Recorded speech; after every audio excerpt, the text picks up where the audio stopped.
naging biktima ka na ba ng maling bintang?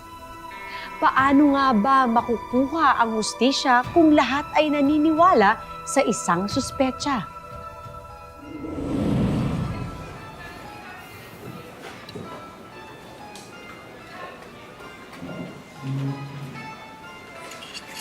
Ben!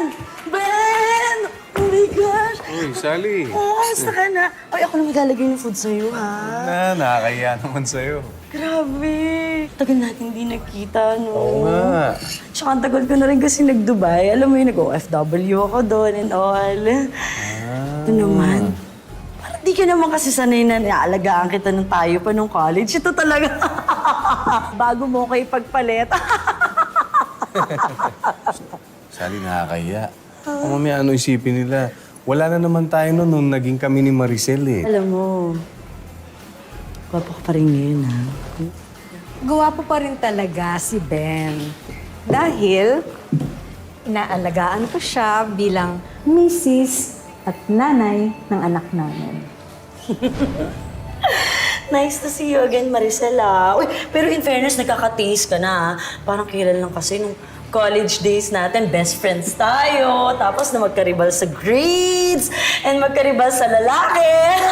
Di ba?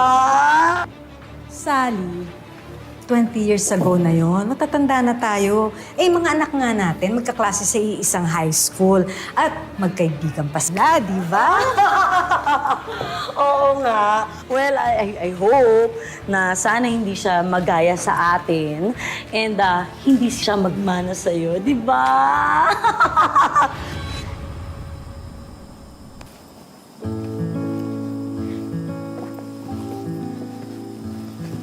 Saan ba kasi tayo pupunta? Nag-iintay na si nanay at tatay, ah.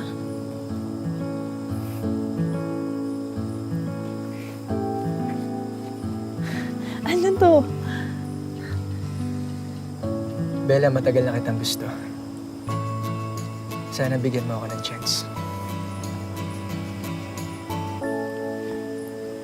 Ayan. Halik kayo, dali. Huling-huli sa akto. Di ba? Sinasabi ko sa inyo, traitor yung kaibigan nyo. Colleen, Bella? Paano mo nagawa sa akin to? sandali lang Traitor ka talaga! ate, Sabi tama mo na. ayaw mo kay King, di ba? Tapos naglalantian kayo dito? Ate, tama na, wag na tayo manggulo dito. Hindi, nangako siya sa akin. Nalalayo niyo si King dahil ex ko si King, di ba? Colleen, magpapaliwanag ako. Pinagsisisihan ko talaga naging kaibigan kita. Malandi ka! Ate, tama na nga sabi. Magkaibigan tayo ni na Bella. Wag mong gawin to just because of King. Bakit kakampihan mo pa si Bella? Eh, kapatid kita. Colleen, ano ba? Nababaliw ka na ba? Tigilan mo na nga si Bella. Tsaka pwede ba? Huwag mo nang ipilit yun sa atin kasi hindi na tayo magkakabalikan. Hindi ako papayag na mapunta ka sa babaeng yan. Sige. Para wala ng gulo. King. Tama si Colleen. Hindi kita gusto. Yun yung totoo. Masaya ka na? Ha? Alam mo, ang selfish mo. How dare you call me that?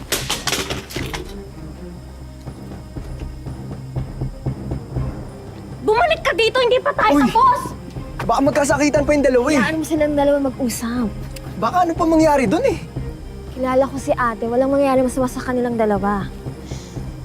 Tara na, magpalamig ka na muna.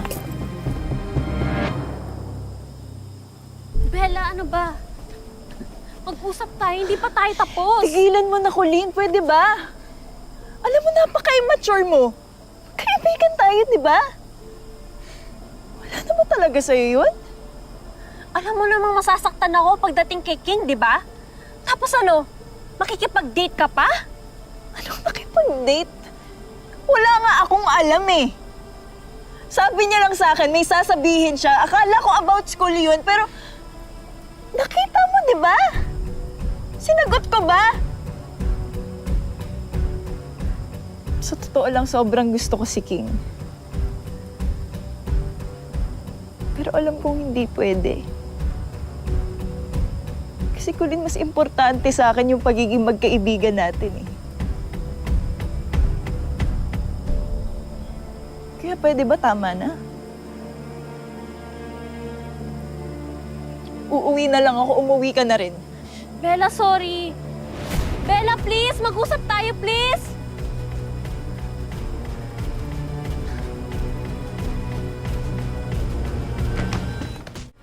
Sino ka? Sino ka? Layuan mo ako, please! Regine! Bella! King! Tulong!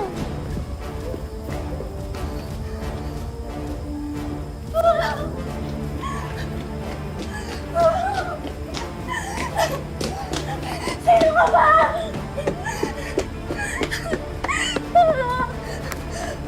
Regine! Bella! King, tulungan niyo ako!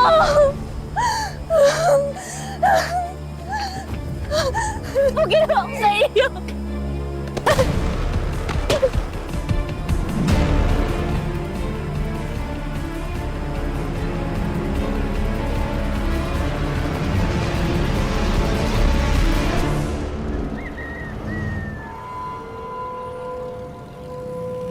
Ate? Baby ko. Uli, anak!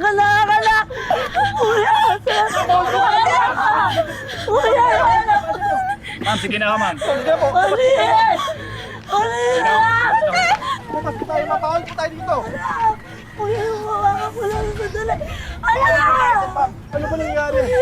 Mas alam dapat to ni Naking at Bella eh.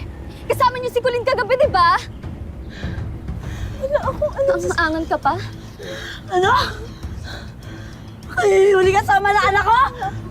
Anong ginawa niyo, ha? Sinundan lang po ako ni Colleen eh, pero iniwan ko na po siya doon. Wala po ako. Iniyaman mo pagkatapos mong patayan? Ha? Ma'am Sally, huwag niyo naman po pagbintangan si Bella, hindi niya magagawa yun. Saan maniwala kayo sa akin? Hindi ko Anong kaya. ginawa mo sa anak ko? Saan maniwala na magmumula sa akin? Hindi ko po kaya gawin kay Colleen yan. Ma'am Sally, hindi ko po kaya gawin kay Colleen yan. Regine! Hindi ko kaya gawin kay Colleen yan. Mag-best friends tayo, di ba? Hindi ko nga alam kung anong paniniwalaan ko. Pero may pumatay, Bella. Hindi po ako pumatay. Tingnan mo yung anak ko. Bella, tingnan mo yung anak ko. Ma'am, bawal po. Ano, hawakan ko lang. Hawakan ko lang yung anak ko, please. Wala! Ah! Ah! Anak ko! Yung anak ko! Yung anak ko, kuya! Kuya, hawakan ko lang! Parang sa anak ko! Hindi po pwede talaga. Ayos ka! Hindi po pwede. Ah! Anak! Ano nangyari sa atin mo? Ano nangyari?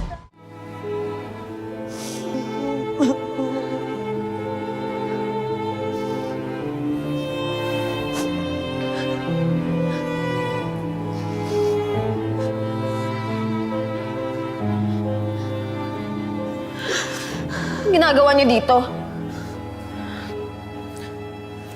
Sally, makikiramay lang sana kami. Makikiramay? Asan yung anak niyo? Dapat sinama mo dito. Para makita niya naman yung bangkay ng anak ko. Para makonsensya naman siya. Bakit? Natatakot siya? Natatakot siyang mahuli siya ng polis dahil sa ginawa niya sa ate ko? Maayos namin pinalaki si Bella. Hindi niya magagawang manakit ng kapwa niya, lalo na kung kaibigan niya. Manang-mana sa'yo yung anak mo, no? Pero mas masahol siya sa'yo, ha? Kasi pinatay niyo yung anak ko nang dahil lang sa lalaki. Mag-iingat kasi sinasabi mo sa anak ko. Mamamatay tao yung anak mo. Pinatay niyo yung anak ko, tapos ganyan yung gagawin niya? Mabubulok yung anak mo sa kulungan, ha? Mabulok sa kulungan! Ha? Mabulok sa kulungan! Sally, tama na! Ano ka ba? Inosente ang anak ko! Kahit nga mga polis, hindi alam ko anong nangyari sa anak mo. Kaya wag mong sisisihin ang anak namin. Inosente? Lalabas din yung totoo, Maricel! Mamamatay tao yung anak mo! Mamamatay tao kayo! Mamamatay tao na!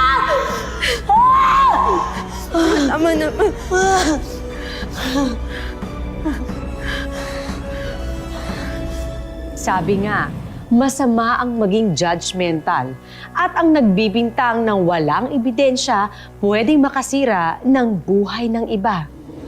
Ma'am, base sa initial investigasyon, hinampas ng matigas na bagay ang biktima hanggang sa mamatay siya.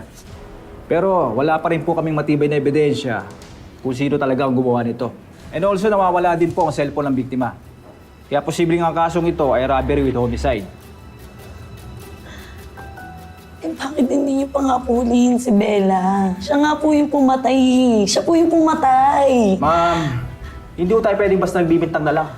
Lalo pat wala po tayong matibay na ebidensya at mga witnesses. Pero huwag po kayo maglalala, ma'am. Ay, nako! Dami mo sinasabi! Mag-update po kami sa inyo. Update! Kapag may development Hindi! sa ito. Tigilan niyo ako mga inutil! Update! Patay yung anak ko? Update?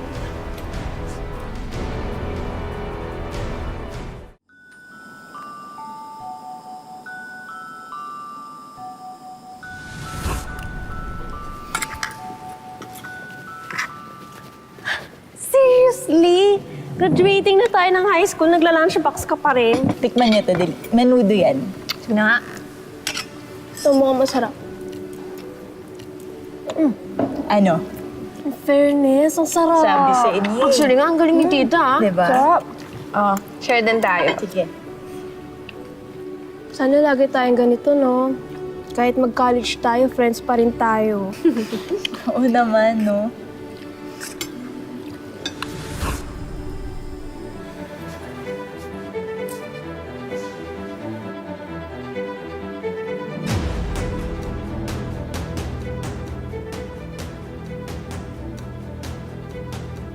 Oh!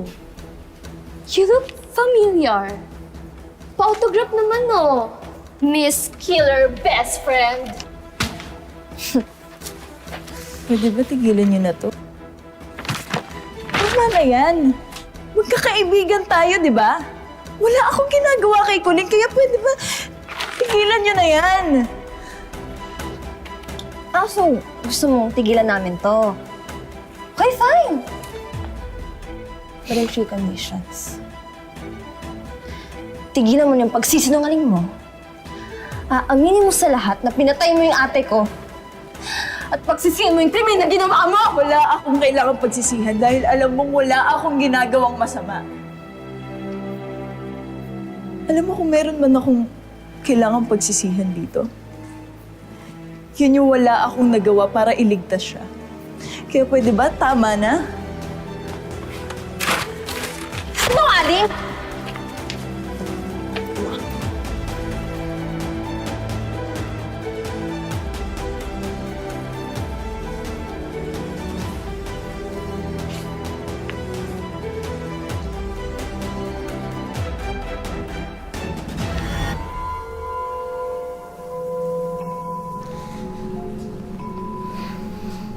Alam mo, sa totoo lang ayoko na nga pumasok eh. Tingin kasi ng lahat ako pumatay kay Colleen. Pues ako hindi. Si Lance, di rin naman siya naniniwala eh. Ako rin hindi naniniwala.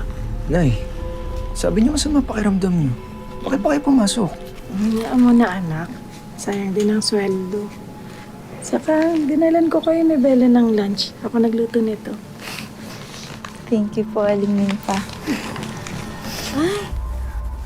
So, ito na pala yung new crowd mo. Ang isang school janitress at ang ex ng ate ko na nilandi mo. Regine, please. Ayaw namin ng gulo. Kung ayaw niyo ng gulo, lumayo kayo sa killer na yan.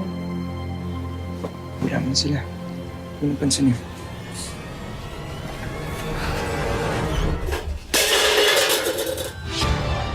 Diyos ko! Oh my God! Ano yan? Bakit may dugo? Tumawag kayo ng police! Bilis na! Sinasabi ko na nga ba, Bele? Sinungaling ka! Wala po akong alam. Ano walang ginawa? Ano yan? Wala akong alam dyan. Bella. Sinasabi ko tumawag ka na ng guard! Sir, hindi naman ho tama yung ginagawa niyo sa anak namin. Natutroma yung bata. Oo nga naman ho, sir. Biruin nyo, nagpapunta pa kayo ng mga pulis dun sa eskwelahan. Ano na lang ho mararamdaman ng anak namin? Kahit naman ho siguro sa inyo mangyari yun eh. Naiintindihan ho namin kayo. Pero kailangan ho naman talaga namin kayo ipatawag for questioning. May representative po tayo dito ng DSWD dahil minor de edad pa po si Bella. Ma'am, sir, nakikilala niyo po ba ang lunchbox na ito? Sa akin po yan eh. Nakuha po ang lunchbox na ito sa locker ng anak niyo. Base ho sa investigasyon, ito ang ginamit na murder weapon kay Colleen Santiago. Eh, imposible naman yun. Anong patunay nyo? May nakuha na po kaming blood sample sa lunchbox. Nagmamatch po ito sa dugo ni Colleen. Hindi po totoo. Oo, sabi nyo na naniniwala naman kami sa inyo eh. Teka lang ho, sir. Paano naman ho kung merong ibang taong naglagay niyang lunchbox na yan dun sa locker ng anak namin? Baka naman ho, na-frame up lang ang anak namin. Mr. Reyes, bukod sa pagkakadiscover nitong lunchbox, may nagsasabi na nakita niya ang anak niyo nang inatake, si Colleen. Nandun siya mismo sa pinangyarihan ng krimen. Hindi po totoo yan. Kung sino man po yung nagsabi na nagsisinungaling po siya, hindi po ako mamamatay tao, kuya. Hindi ko po kayang gawin Nawawala yun. ang cellphone ni Miss Santiago. Nasa iyo ba yung Bella? Bukod to sa alitan yun ni Miss Santiago nung gabi pinatay mo siya. Wala po akong alam sa cellphone. Wala po ako kinukuhang cellphone eh. Kasi, parang sumusobra na ko kayo eh. Pinagbintangan nyo ng mamamatay tao, anak namin. Tapos, ngayon naman magnanakaw. Oo nga naman. Wala na ho sigurong pinupuntahan to. Mabuti pa umalis na kami. Sir, sandali lang ho. Pasensya na ho. Pero base ho sa mga ebidensya na nakalap namin, kailangan ho munang manatili niya dito sa mga ngalaga namin. Ano? Bakit? Ikukulong yung anak ko. Hindi po namin siya ikukulong. Mananatili po muna siya sa facility for minors. Nay, ayoko na. Ayoko sumama sa kanila. Nay, ayoko dito. Anak, anak. Anak, babalik ka namin. Babalik ka Gagawa kami ng paraan. Ayoko dito. Nalatatakot ako eh. Pakiingatan na.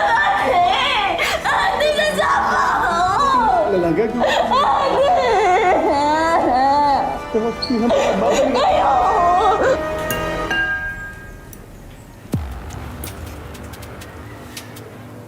Anak, ba't hindi ka pa kumain? Nay, hindi po talaga ako naniniwala na si Bella yung pumatay kay Colleen. Magkakamali lang po yung mga pulis sa mga bintang sa kanya.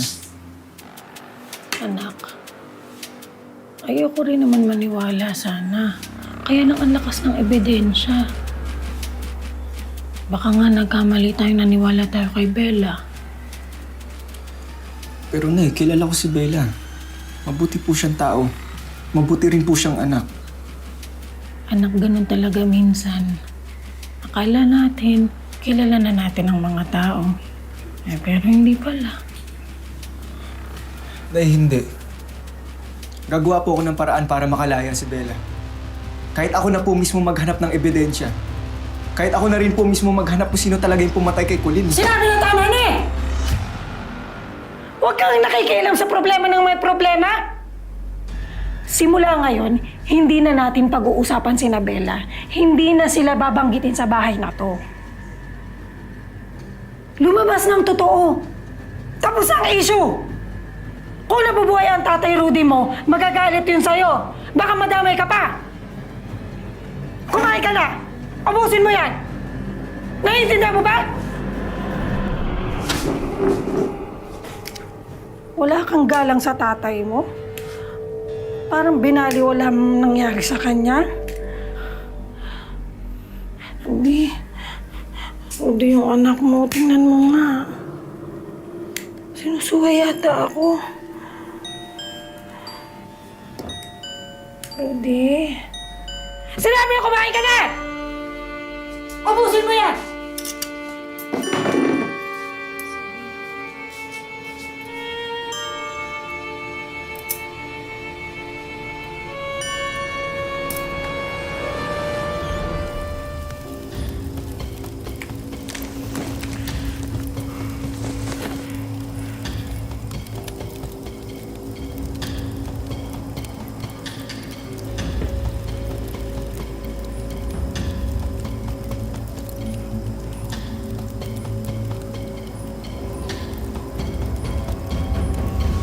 Bumalik ka dito, hindi pa tayo Uy! tapos! Baka magkasakitan pa yung dalawa eh. Paano silang dalawa mag-usap? Baka ano pa mangyari dun eh. Kilala ko si ate. Walang mangyari masama sa kanilang dalawa. Tara na, magpalamig ka na muna.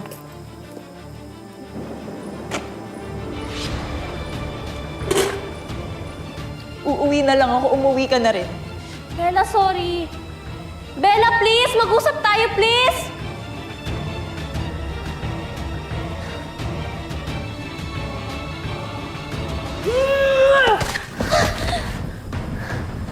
Sino ka? Sino ka? Layuan mo ako, please! Regine! Bella! King! Tulong!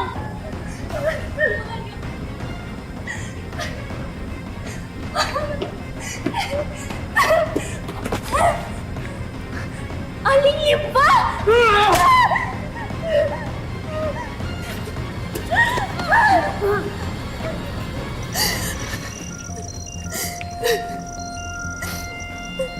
This is Colin Santiago.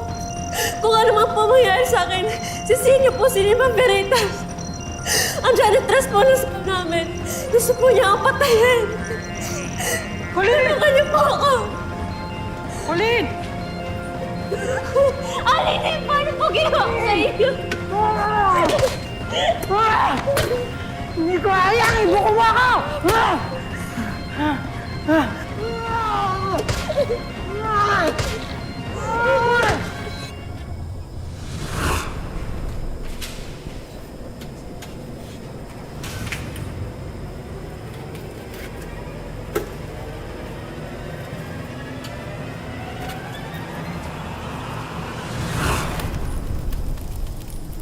Pwede na, iganti na kita kina Ben, Maricel at Sally.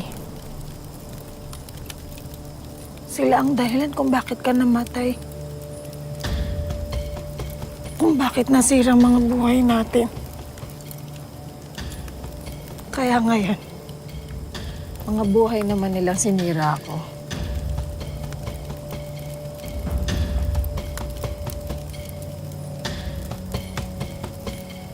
Pero Rudy, nakilala ako ni Colleen. Nakunan niya ako ng video.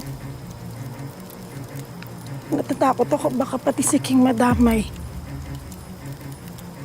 Rudy, tulungan mo ko. Kailangan makita ko ang phone na yun.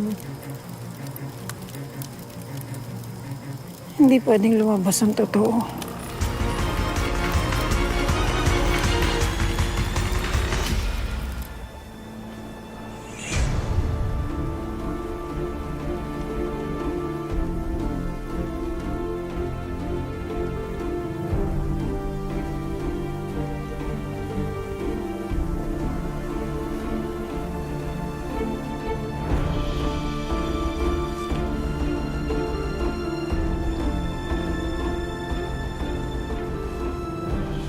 King, anong ginagawa mo dito? Di ko alam. Pero kasi malapit dito namatay si Colleen. Baka may makita akong kahit ano na pwedeng makatulong sa kaso ni Bella. Pre, ano naman makikita natin dito? Mamaya, multuhin pa tayo ni Colleen. Kulit mo. Di ko talaga alam. Di ko lang talaga kaya makita na nakakulong si Bella. Alam mo naman kung gaano siya ka-special sa akin, di ba? Gusto ko siya matulungan. Tulungan mo ko. Dito ba talaga? Tignan mo dun. Pre, damo. Gagawin ko dyan. Ngayong lumabas na kung sino ang totoong pumatay kay Colleen, mapapawalang sala na kaya si Bella? Abangan sa susunod na Sabado. Mga kapuso, ako po si Marian Rivera at ito ang mas pinalakas na tadhana.